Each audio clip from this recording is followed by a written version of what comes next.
हम सब कुरान के कलाम में से खोलेंगे मत्ती की किताब, मत्ती की अंजील और इसका 26 बाब।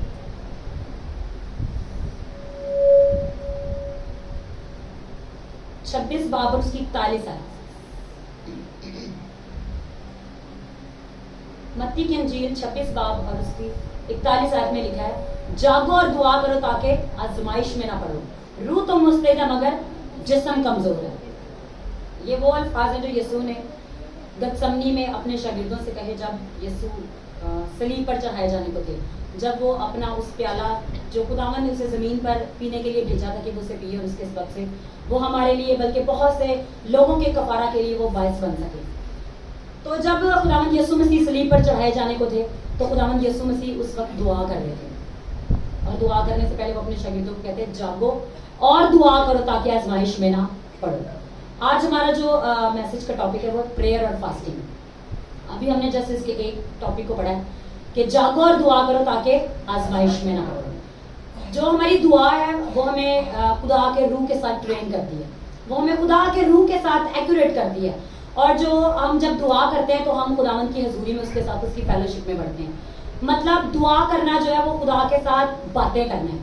अब कुछ लोग क्या कहते हैं कि हमें दुआ नहीं करना आती, कुछ लोग कहते हैं कि दुआ होती कैसे है। दुआ कोई ऐसी चीज नहीं है जिसे हमें कुछ सीखना पड़े या उसके लिए हमें कोई रट्टे लगाने पड़े या कुछ ऐसी तरकीबें या कुछ चिल्ले शिल्ले काटने पड़े। कुछ भी ऐसी चीज नहीं है। दुआ क्या है जी? खुदा के साथ बातें। अब देखें मूसा को देखें तो मूसा जब खुदा से बातें करने जाता था खैमा इज्तिमा में, तो वो खुदा के साथ रूबरू बातें करता था। तो यही जो उसकी रूबरू बातें करनी थी वही था खुदा से बातें करना, उसकी दुआ थी। मतलब जब भी हम खुदावन की हजूरी में झुकते हैं तो हम ये नहीं करते खुदावन तेरे कलाम में ये लिखा है, खुदावन तेरे, हम ऐसे प्रेयर नहीं करते। जब हम खुदावन की हजूरी में जाते हैं तो सबसे पहले हम अपना आप खुदावन की हजूरी में देखो उससे बातें करना शुरू करते हैं, उसकी शुक्रगुजारी करना शुरू करते हैं, उसके नाम को जलाल देना शुरू करते हैं, उसकी वर्शिप करना शुरू करते हैं, उसके साथ बोलना शुरू करते हैं, उसके साथ मोहब्बत की बातें करना शुरू करते हैं कि खुदावन तू मेरा मुहीत खुदा है, तू मेरी जान का लंगर है। खुदावन मैं तुझसे मोहब्बत रखता हूँ क्योंकि तूने मुझसे पहले मोहब्बत रखी। हर पर्सन का खुदा के साथ जो प्रेयर का कनेक्शन है, फेलोशिप का कनेक्शन है, वो फर्क है। लेकिन जब हम खुदा के साथ इस प्रेयर के कनेक्शन में बढ़ते हैं तो हम खुदा के रूह को इजाजत देते हैं कि वो हमारी जिंदगी में काम करे, और खुदा का रूह हमें ढालता है, खुदा का रूह हमें कन्विंस कर देता है कि जो काम हम खुद से नहीं कर पा रहे वो हमारी जिंदगी में हो पाए। दुआ करने से हम खुदा के रूह को अपनी जिंदगी पर कंट्रोल दे देते हैं, और दुआ ही वो ऐसी चीज है जो बड़े बड़े तालों को खोल देती है। अब बहुत से आदमी कहते हैं कि प्रेयर जो है वो एक ऐसी चाबी है जो खुदा के आसमान को खोल देती है। और आसमान क्या चीज है? जहां से खुदावन की बरकतें, खुदावन का कलाम, खुदावन की कुदरत और खुदावन के मौजज़े, हर एक चीज ऊपर से आती है। कोई भी चीज नीचे जमीन से नहीं निकलती, क्योंकि खुदावंद आसमान पर है और उसकी बरकतें भी आसमान से हमारे लिए रिलीज होती हैं। तो जब हम खुदा के साथ फेलोशिप करते हैं, खुदा के साथ उसकी हजूरी में बढ़ते हैं, तो खुदावंद अपने वादों को, अपने जलाल को हमारे लिए जाहिर करता है। और जब खुदावंद देख लेता है कि हम उसके साथ वफादार है तो वो हमारे साथ अहद बांधना शुरू करता है, वो हमारे साथ मुख्तलिफ चीजों को करना शुरू कर देता है, और फिर वो हमारे बिहाफ पर बोलना शुरू कर देता है। यीशु मसीह जब बपतिस्मा लेकर आसमान पर बाहर आए तो आसमान से जब कबूतर उनके ऊपर आकर ठहर गया तो आसमान से क्या आवाज आई थी कि ये मेरा प्यारा बेटा, इससे मैं खुश हूँ। ये आवाज पहले भी तो आ सकती थी। यीशु जाहिर इतनी से पहले से खुदावन के साथ चल, मतलब एक ऐसा टाइम जब आपका खुदा के साथ कनेक्शन 1-on-1 ऐसा हो जाता है कि खुदा फिर आपके लिए बोलना शुरू करता है। वो आपके लिए बोलना शुरू करता है कि अब वो दरवाजे जो बंद है मैं उसे खोलूंगा, अब वो चीजें जो नहीं हो रही थी उनको मैं करना शुरू करूंगा। मैंने तेरी जिंदगी के लिए ये प्लान रखा है, मैंने तुझे जमीन पर इसलिए भेजा कि मैं तेरे सबब से अपना जलाल जाहिर करूं, मैंने तुझे चुना है कि मैं तेरे सबब से दूसरों को दिखाऊं कि मैं इसके अंदर बसता हूं, मैं अपने वादे को, अपने इरादे को, अपने प्लान को तेरी जिंदगी में पूरा करूंगा। और ये तब होता है जब खुदावन के साथ हमारा कनेक्शन है वो इतना स्ट्रांग हो जाता है, हम खुदा के रूह के साथ इतना बढ़ जाते हैं, उसकी कुदरत में खुदावन के साथ इतना स्ट्रांग हो जाते हैं, तो खुदावंद भी खुश होकर हमारे लिए बोलना शुरू कर देता है। अब कभी आपने नहीं सुना होगा कोई बंदा पहले दिन आया तो खुदावंद करे मैंने तुझे चुन लिया, मैंने तेरी दुआओं को सुन लिया। दुआ तो उसने कभी की नहीं। जब वो तौबा करता है, वो माफी मांगता है, तो खुदा उसके साथ फिर अहद बांधना शुरू करता है। तो दुआ क्या करती है? हमारा खुदा के साथ कनेक्शन बनाती है, हमें खुदा के साथ जोड़ती है, हमें खुदा के साथ फेलोशिप में लेकर आती है। खुदावंद के कलाम में लिखा है कि जो उसके साथ एक रूह होता है उसकी सोहबत में रहता है। जैसे अगर हम देखें तो कलाम में लिखा है कि जो मियां बीवी है मतलब वो दो नहीं, वो एक है। तो इसी तरह खुदा भी हमारे साथ अपना वन ऑन वन कनेक्शन ऐसे करता है कि हम उसकी फेलोशिप में ऐसे तौर से आ जाते हैं कि कोई चीज हमें उसकी हजूरी से, उसके रूह से जुदा नहीं कर सकती। अब हम सीखेंगे कि हम अपनी इस प्रेयर लाइफ में, इस फेलोशिप में, इस कनेक्शन में किस तरह से बढ़ते हैं और किस तरह खुदावंद हमारी जिंदगी में फजल करता है। और वो पॉइंट है जी हमारी फास्टिंग का। अब बहुत से लोग हैं वो खुदावंद के रूह को तो ले लेते हैं, खुदावंद के रूह में वो आ जाते हैं, लेकिन उनको पता नहीं होता कि हमने खुदावंद के साथ अपना रिलेशन कैसे डेवलप करना है, हमने खुदावंद के साथ बढ़ना कैसे है। तो मैं आपको अपना एक्सपीरियंस बताती हूँ कि जब मैंने खुदावंद के साथ सही तौर से रूह में सच्चाई के साथ चलना शुरू किया। मैं खुदावंद के साथ बचपन से चल रही हूँ। पहले मैं कैथलिक चर्च में थी, तब भी मैं खुदा के साथ चल रही थी, और मैं जब बचपन में थी तो मैं जो भी प्रेयर करती थी खुदावंद मेरी सुनता था।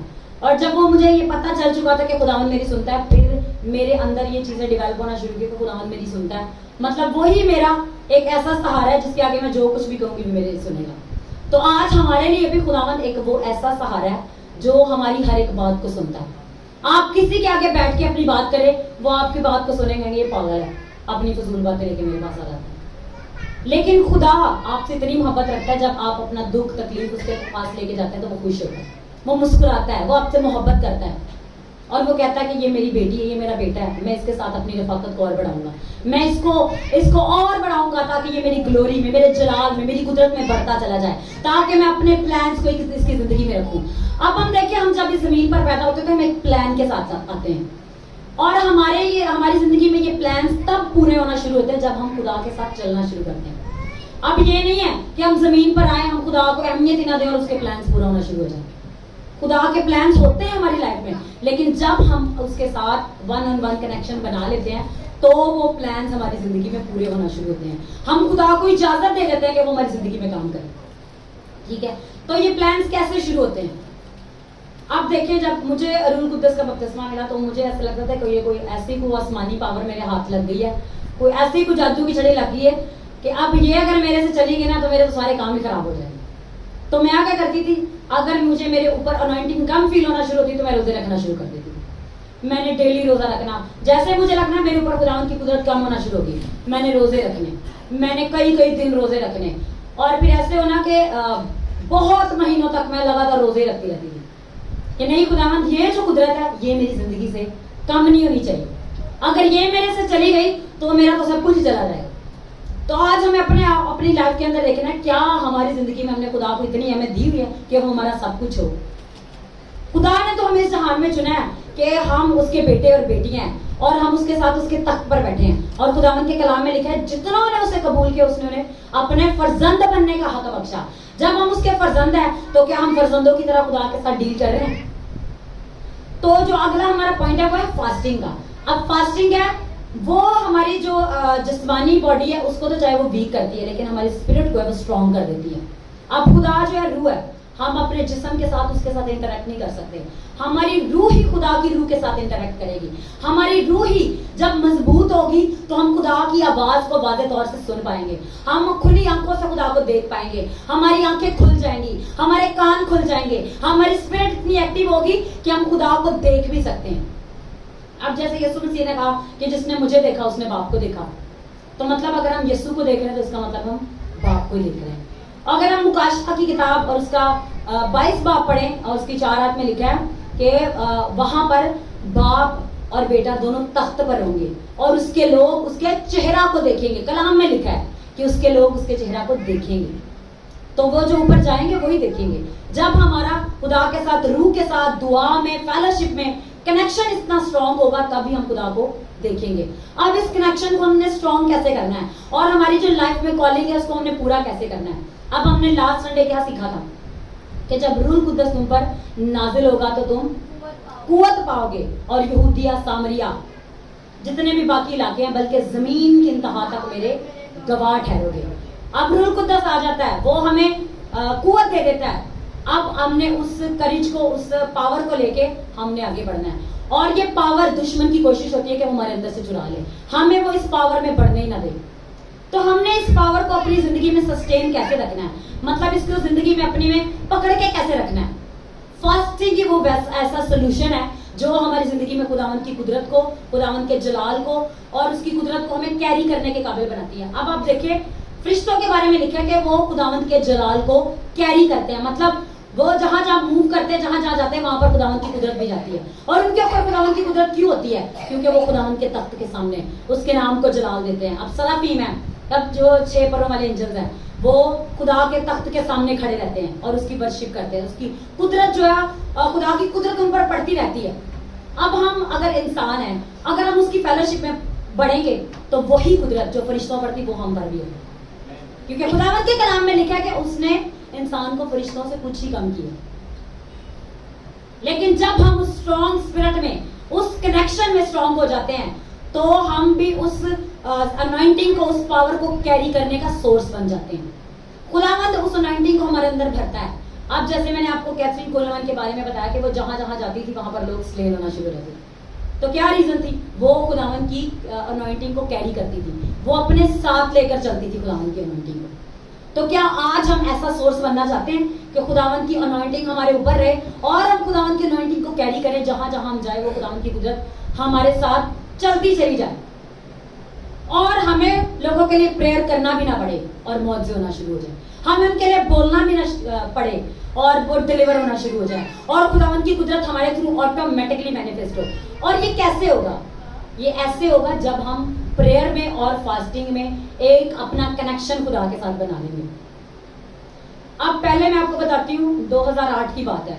2008 में मैं इतनी फास्टिंग करती होती थी कि पूरी पूरी रात भी मैं प्रेयर कर रही होती थी। तब मेरी कोई इंटेंशनली ऐसा नहीं, ना मुझे किसी ने सिखाया था कि पूरी रात प्रेयर करनी है। और उस कंडीशन में मेरे ऊपर कुछ सिचुएशंस ही ऐसी थी, तो मैं उस कंडीशंस को अपने ऊपर से हटाने के लिए मैं दिन रात प्रेयर करती थी। सारा सारा दिन मैंने वर्शिप करनी, सारा सारा दिन खुदा को जलाल देना, मैंने चलते फिरते उठते बैठते खुदा के नाम को जलाल देना। और पूरी रात में मेरी ऐसे ही गुजर जाती थी और मुझे कब पता ही नहीं चलता था कब मैं सोई हूँ। और जब मैं सुबह उठती थी तब भी मेरे मुंह से प्रेयर ही हो रही होती थी और वर्शिप ही हो रही होती थी। उस वक्त ऐसा टाइम था कि मैं सिर्फ चीजों को सोचती थी अपने दिल में और वो होना शुरू हो जाती थी।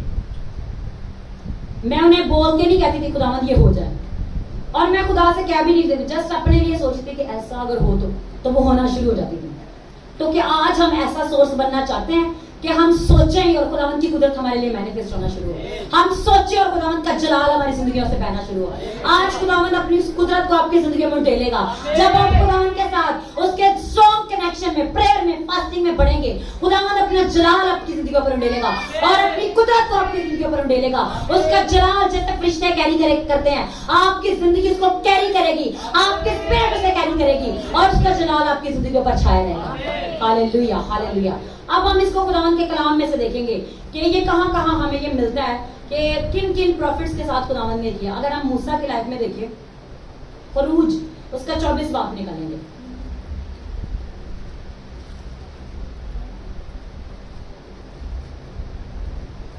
चौबीस बाप और उसकी 12 से हम 18 आयत तक पढ़ना शुरू करेंगे। और खुदावंद ने मूसा से कहा कि पहाड़ पर मेरे पास आ और वहीं ठहरा रहे, और मैं तुझे पत्थर की लूहें और शरीयत और अहकाम जो मैंने लिखे हैं दूंगा, ताकि तू उनको सिखाए। और मूसा और उसका खादिम यशुआ उठे और मूसा खुदा के पहाड़ के ऊपर गया और बुजुर्गों से कह के गया कि जब तक हम लौट कर तुम्हारे पास ना आ जाएं, तुम हमारे लिए यहीं ठहरे रहो। और देखो, हारून और हूर तुम्हारे साथ हैं, जिस किसी का कोई मुकदमा हो वो उनके पास जाए। तब मूसा पहाड़ के ऊपर गया और पहाड़ पर घटा छा गई और खुदावंद का जलाल, ये खुदावंद की कुदरत और वो मैनिफेस्टेशन है जो खुदावंद अपने लोगों की जिंदगियों पर उंडेलता है। क्या लिखा? और खुदावंद का जलाल कोहे सीना पर आकर ठहरा और 6 दिन तक घटा उस पर छाई रही। और 7वें दिन उसने घटा में से मूसा को बुलाया और मूसा की निगाह में पहाड़ की चोटी पर खुदावंद के जलाल का मंजर भस्म करने वाली आग की मानी था। और मूसा घटा के बीच में होकर पहाड़ पर चढ़ गया और वो पहाड़ पर 40 दिन और 40 रात रहा। ये क्या जी? 40 दिन और 40 रात ना उसने कुछ खाया ना पिया, वो खुदावंद की हजूरी में गया। ये हमें वो पहला पॉइंट मिलता है जहां पर फास्टिंग के थ्रू खुदावंद ने अपने जलाल को, अपनी कुदरत को अपने बंदा के थ्रू मैनिफेस्ट किया। इसके बाद जब वो मूसा पहाड़ से ऊपर आया था, नीचे उतर के आया था, एक बार दोबारा भी गया था वो 40 दिन के लिए, तो क्या हुआ था? खुदावंद का जलाल उसके चेहरा पर छा चुका था, खुदावंद की कुदरत उसके चेहरा पर आ चुकी थी। और खुदावंद मूसा के बारे में कहता था कि लोगों से तो मैं ख्वाबों में, नबियों से बात करता हूँ, लेकिन मूसा को मैं सही तौर पे मैं मिलता हूँ, मैं उससे वन ऑन वन कनेक्शन के साथ बातें करता हूँ, वो मेरा दोस्त है। कहता है वो जमीन पर कामिल है, वो रास्तबाज उस जैसा कोई नहीं है। क्यों? क्योंकि उसने खुदा के साथ अपना कनेक्शन प्रेयर में, फास्टिंग में खुदा के साथ ऐसा बनाया था कि जब वो खुदा के हुजूरी में जाता था तो वो सब कुछ ही भूल जाता था, उसे किसी चीज की फिक्र ही नहीं रहती थी।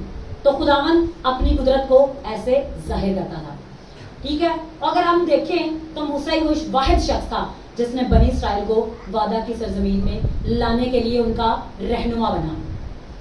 तो अगर आज आप भी खुदावंद के उस जलाल को अपनी जिंदगी में मांगेंगे तो खुदावंद आपके घराने के लिए, आपके मोहल्ला के लिए, आपके शहर के लिए आपको वो सोर्स बना देगा, आप वो लीडर बना देगा कि जो उनकी आजादी का, उनकी रिहाई का वसीला बन जाएंगे। तो खुदावंद आज आप सबके लिए यही तवक्का करता है कि आप उस कनेक्शन को, उस सोर्स को अपनी जिंदगी में लें।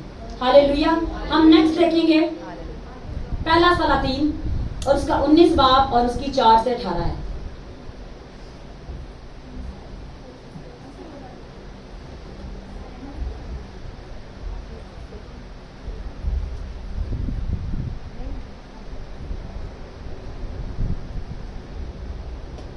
इसमें मैं थोड़ा सा आपको बताती हूँ कि एलिया के बारे में।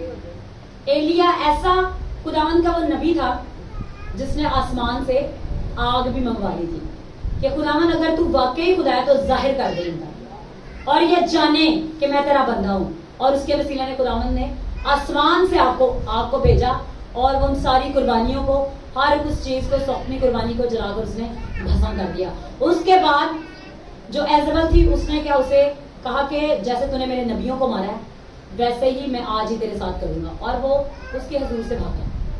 और जब वो उस जगह से भागा तो हम देखते हैं कि उसके साथ क्या हुआ। उसकी 4 आयत में, और खुद एक दिन की मंजिल दश्त में निकल गया और झाओ के एक पेड़ के नीचे आकर बैठा और अपने लिए मौत मांगी और कहा बस है, अब तू है खुदावन मेरी जान को ले ले, क्योंकि मैं अपने बाप दादा से बेहतर नहीं हूँ। और वो झाओ के एक पेड़ के नीचे लेटा और सो गया, और देखो एक फरिश्ता ने उसे छुआ और उसे कहा उठ और खा। उसने जो निगाह की तो क्या देखा कि उसके सराने अंगारों पर पकी हुई रोटी और पानी की एक सुराही धरी है। सो वो खा पी कर फिर लेट गया, और खुदावंद का फरिश्ता दोबारा फिर आया, उसे छुआ और कहा उठ और खा कि ये सफर तेरे लिए बहुत है। सो उसने उठकर खाया और पिया, और उस खाने की कुव्वत से 40 दिन और 40 रात चल कर खुदा के पहाड़ हुरब तक गया और वहां एक गार में जाकर टिक गया। और देखो खुदावंद का ये कलाम उस पर नाज़िल हो कि ए एलिया तू यहाँ क्या करता है? उसने कहा खुदावंद लश्करों के खुदा के लिए मुझे बड़ी गैरत आई, क्योंकि बनी इस्राएल तेरे अहद को तर्क किया और तेरे मजहबों को ढा दिया और तेरे नबियों को तलवार से कत्ल किया, और एक मैं ही अकेला बचा हूँ।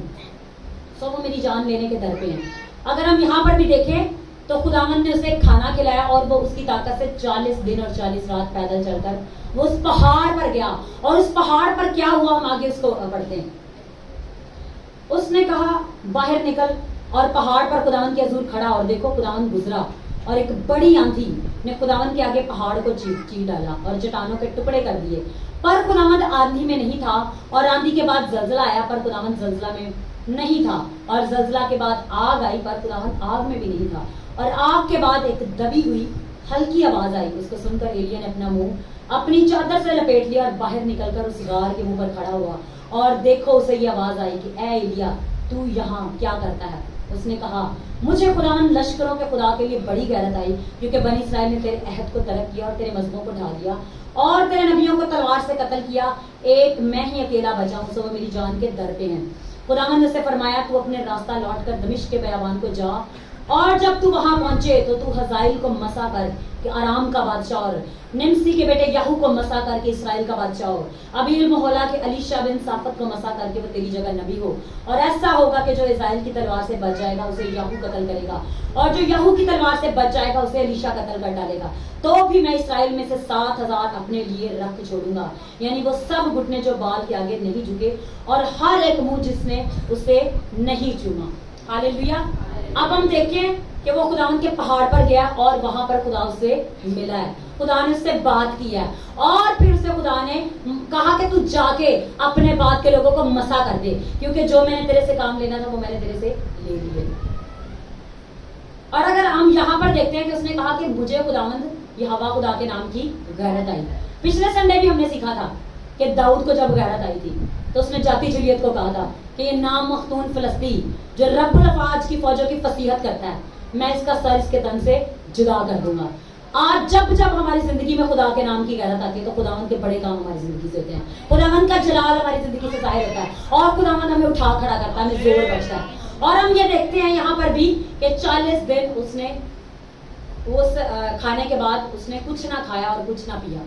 मतलब आप देखें कि एक प्रेयर की और एक फास्टिंग की एक क्या अहमियत है। मतलब यहाँ पर उसने 40 दिन ना कुछ खाया और ना पिया। फिर उसने ऐसे नबी को मसा किया जिसने कहा था कि मुझ पर तेरे मसा का दूना हिस्सा है, ठीक है। फिर याहू को उसने मसा किया। इनके आप आगे कुरान के कलाम में डिटेल लिखी हुई है कि कैसे उन्होंने वो सारे बुत परस्तों को, जादूगरों को मार दिया। जब खुदावंद अपने बंदों को मसा करता है, जब वो दुआ और रोजा में ठहरते हैं, तो खुदावंद एक ऐसी कुदरत के लिए उनको चुन लेता है कि वो दूसरों के लिए बरकत का सबब बन जाते हैं। वो इवेंजलिस्ट को, वो प्रीचर्स को, वो खादमीन को, वो ऐसे ऐसे लोगों को तैयार करते हैं कि लोग देखते हैं कि खुदावंद ने इन लोगों को चुना है। और फिर वो देखते हैं कि इनका ताल्लुक कहाँ से है, इनको सिखाने वाले कौन से हैं। अब यहाँ पर देखिए कि अलीशा को सिखाने वाला कौन था? एलिया। और यशवा को सिखाने वाले कौन था? मूसा। यानी कि जब ऐसे लोग अनॉइंटेड तैयार होते हैं तो वो अपने आगे भी वैसे ही अनॉइंटेड लोग तैयार कर जाते हैं। और फास्टिंग की खुदावंद की हजूरी में इतनी अहमियत है कि ना सिर्फ हम अपनी स्पिरिट को खुदा की हजूरी में ट्रेन कर लेते हैं, खुदावंद हमें कौमों और उम्मतों के लिए बड़े जलाल का सबब बनाता है और ऐसी आजादी और रिहाई का सबब बना देता है जो ना कौमें कर सकती हैं, जो ना गैर उम्मतें कर सकती हैं।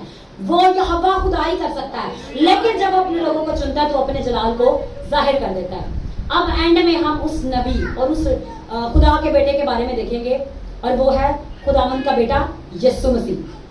यीशु मसीह के बारे में हम देखेंगे। मत्ती उसका 4 बाब और उसकी 1 से 11 है।